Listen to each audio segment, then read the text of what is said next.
High বন্ধুরা, টুম্পাস লাইফস্টাইলে তোমাদের সবাইকে আমন্ত্রণ জানাই। আশা করি সবাই ভালো আছো, আমিও ভালো আছি। আর আজকে সকালে এই দেখো চা বানানো থেকে আমি শুরু করেছি আজকে আমার ভিডিওটা। সকালবেলা তাড়াহুড়োর মধ্যে চা খাওয়া হয়নি, যেহেতু ছেলে কলেজে গেছে, ওকে টিফিন করে দিলাম। তারপরে হচ্ছে ওকে একটু, ও ভাত খায় না সকালবেলা, যেহেতু ও 9টার সময় বেরিয়ে যায়, সেই জন্য ও সকালবেলা একটু ছাতুর জল খেয়ে গেল। আর ওকে টিফিন করে দিয়েছি, নিয়ে চলে গেছে। তারপরে আমি ঘরের বিছানা তুললাম, 2 ঘরের বিছানা তুলে যা ছিল টুকটাক কাজ করলাম, করে আমি একটু চা নিয়ে এখন বসবো। হয়ে দেখো রচাটা হয়ে গেছে, এখন রচাটা খেয়ে নিই, খেয়ে নিয়ে তারপরে দেখি কি রান্না করব, বুঝেছো তো। এই সকালবেলা ঘুম থেকে উঠে খাই না, আগে রান্নার চিন্তায় থাকি যে কি রান্না হবে আজকে। তা চলো আজকে সারাদিনে কি রান্না বান্না কাজকর্ম থাকে, যতটা পারবো তোমাদের সাথে শেয়ার করবো, ঠিক আছে। এখন চাটা খেয়ে নিই, চাটা হয়ে গেছে। আর এখন আমি রচা খাচ্ছি, এরপরে আমার হাজব্যান্ড যখন আবার আসবে তখন আমি আবার দুধ চা খাবো, বুঝেছো। সেই জন্য সকালবেলাটা আমি রচাই খাই, চাটা খেয়ে নিই। আর এখন এমন অবস্থায় রয়েছে না, সকালবেলা তাড়াহুড়োর মধ্যে ছিলাম তো, মানে কোনটা ছেড়ে কোনটা করব, আগে ছেলে মানে সায়নকে বের, ও আগে যাবে সেই চিন্তা, টিফিন করব, ওকে সমস্ত কিছু সামনে রেডি করে দেবো, আর নিজে আর সামনে ভিডিওর সামনে আর আসতে পারছি না। ঠিক আছে, চলো চাটা খেয়ে নিই। সেই পেছন থেকে তোমাদের সঙ্গে কথা বলছিলাম, চা করলাম রচা, তখন সেই কথা বললাম। তারপরে ঘরদোরের কাজ করলাম, ঘরদোর মোছামুছি সবই কমপ্লিট হয়ে গেছে। স্নান সেরে ঠাকুরকে খেতে দিয়ে সমস্ত ঠাকুরের বাসন আবার গুছিয়ে তুলে নিয়ে তারপরে এসে বসেছি। সকাল থেকে উঠে কাজ আর কাজ, কাজ ছাড়া আর কোনো কিছুই চলে না। ঘুম থেকে একবার উঠতে পারলেই শুধু কাজ। তা এখন এই যে বসেছি, মাথাটা আশ্রায়নি যেহেতু ভিজা চুলটা। আর রান্নাঘরে এখন যাব। আর চলো, মাছ বের করে রেখেছি ফ্রিজ থেকে, ঠিক আছে তো, চলো তোমাদেরকে দেখাবো। আর তোমার হচ্ছে শিম আর হচ্ছে পটলের খোসা কালকে সব গুছিয়ে রেখেছি, ওগুলোকে দেখি বাটা করব। আর পটল রেখেছি, সর্ষে বাটা করব ভাবছি। আমার হাজবেন্ড তো এত কিছু খায় না, ওর মাছ ভাত হলেই হয়।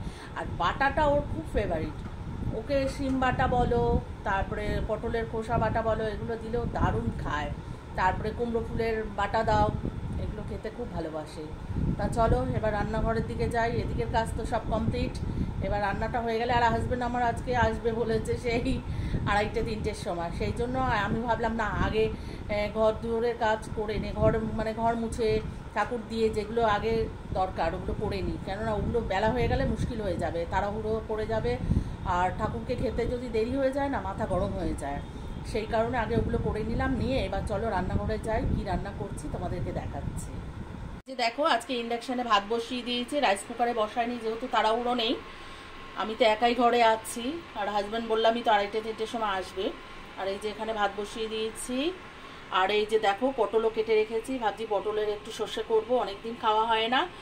আর এখানে দেখো এই যে পটলের খোসা আর হচ্ছে শিম, বুঝেছ, এই যে কুচিয়ে রেখে দিয়েছি। চলো এবার একটু সর্ষেটাও বেটে নিই, আর এদিকে হচ্ছে এখানে একটু রসুন আর একটু পেঁয়াজ কাটবো।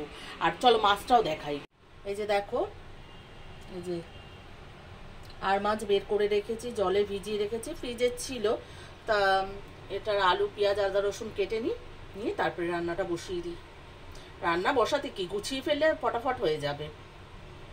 যে দেখো এখানে ওই যে শিম আর পটলের যে খোসা আমি ভাজা বসিয়ে দিয়েছি। প্রথমে আমি সর্ষের তেল দিয়েছি কড়াইতে, তারপরে দিয়েছি 2টো শুকনো লঙ্কা আর একটু কালো জিরে আর একটু পেঁয়াজ আর রসুন ফোড়ন দিয়েছি। দিয়ে শিমগুলোকে আমি টুকরো করে কেটেছিলাম, আর পটলের খোসাগুলোকে আর টুকরো করিনি, ওইভাবে আমি দিয়ে একটু নুন হলুদ দিয়ে আর একটু সামান্য একটু চিনি দিয়েছি, দিয়ে ভালো করে এই যে ভেজে নিয়েছি। এই যে ভাজাটা একটু লাল লাল হয়ে গেলে তারপর আমি পেস্ট করব। চলো করে নিই, তোমাদেরকে একটু দেখিয়ে দিলাম, পুরো রেসিপিটা আর দেখাতে পারলাম না, চলো পরে দেখাচ্ছি। এই যে দেখো আজকে দুপুরে কি কি রান্না করেছি, তোমাদেরকে তো মুখে বলছিলাম সকালবেলা। তাই যে দেখো এইটা হচ্ছে ওই শিম আর হচ্ছে পটলের খোসা বাটা, আর এখানে হচ্ছে পটল সর্ষে, আর এই যে এখানে দেখো মাছের ঝোল, আর ওপরে দেখো লেবু পাতা দিয়েছি, সুন্দর একটা ফ্লেভার আসবে বলে।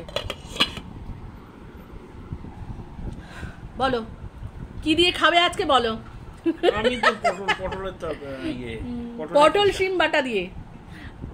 আচ্ছা তোমরা বলো তো বন্ধুরা, এই যে দাড়ি কাটে না, তোমরা একটুখানি কমেন্টে লিখে তো, এ সহজে দাড়ি ও কাটে না, দেখো দাদুদের মতন হয়ে থাকে, তোমরা একটুখানি কমেন্ট করো। তুমি কিছু বলবে? কমেন্ট করুক, তারপরেরটা পরের এপিসোডে আমি বলবো কেন কাটি না। আচ্ছা তা আজকে তাহলে মাছ আর খাবে না? আচ্ছা আগে খাই। বাটা হয়েছে তো, বাটা দিয়েই খাবে আজকে, অনেকটা ভাত খেয়ে নেবে। হ্যাঁ একতলা। দুপুরবেলা খাওয়ার পর আর তোমাদের সামনে আসতে পারিনি, এখন সন্ধ্যাবেলা চা নিয়ে এসে গেছি। এই যে চাটাই দেখো, তোমাদেরকে দেখাতে পারছি। এই যে আর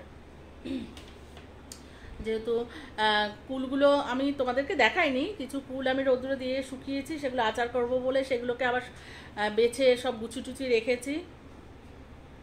তারপরে সায়ন কলেজ থেকে এলো, ওকে খেতে দিলাম। এই করতে করতে অনেকটা সময় চলে গেছে, আর তো ভিডিও করার আর মানে মনেই ছিল না। তারপরে আমার হাজব্যান্ড আবার ভাত খেলো আজকে বাটা দিয়ে। আবার বলছি তোমাদেরকে বলে দিচ্ছি তো আসলে, সেই কারণে একটু তাকালো। তুমি বলো তো, হ্যাঁ একটু আমার বন্ধুদের বলো। না না তুমি বলো আজকে কবার ভাত খেয়েছি সেটা বলো। আজকে দুবার ভাত খেয়েছি। কেন? একবার এইটুকু, একবার এইটুকু। হ্যাঁ কেন খেয়েছো? ওইটুকু হোক আর ওইটুকু, কিসের জন্য খেয়েছো বলো? বাটা দিয়ে। কি বাটা জানো? ওই ভুলে যাও। পটলের ছোকলা আর শিম। শিম। একবার এইটুকু একবার এইটুকু খেয়েছে।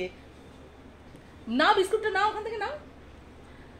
আসলে বাটাটা খুব ভালো খায়, ওই জন্য খেয়েছে, নালে কোনোদিনই খায় না দুবার ভাত, একবারই একটুখানি ভাত খায়। তা আজকে আবার সায়ন কলেজ থেকে আসার পর ওকে যখন খেতে দিলাম, তখন আমাকে বললো যে একটু বাটার দিয়ে আমাকে একটু ভাত দাও দেখে, তাও দিয়েছি। মানে বাটারটা খেতে, মানে বাটাটা খেতে ভালোবাসে বলেই খেয়েছে, নাহলে খেত না। তা চলো এই অবধি থাক। আর তোমাদেরকে তখন বললাম না আমার হাজবেন্ডের দাড়ি কাটার কথা, আসলে তোমাদেরকেও বললাম, তাহলে যদি এবার সবসময় দাড়ি কেটে পরিষ্কার থাকে, না হলে না বলে বলে দাড়ি কাটানো যায় না, সেই কারণে তোমাদেরকে বলেছি, কিছু মনে করো না। তা আজকের ভিডিওটা এই অবধি থাক। যদি ভালো লেগে থাকে তাহলে লাইক শেয়ার আর সাবস্ক্রাইব করতে একদম ভুলবে না। আর যেসব বন্ধুরা আমার পাশে রয়েছে তাদেরকে অসংখ্য ধন্যবাদ। তাহলে আজকের মতো রাখছি, চাটা খেয়ে নিই, ঠান্ডা হয়ে যাচ্ছে। আবার নেক্সট ভিডিওতে দেখা হবে। এখনকার মতো রাখছি, বাই।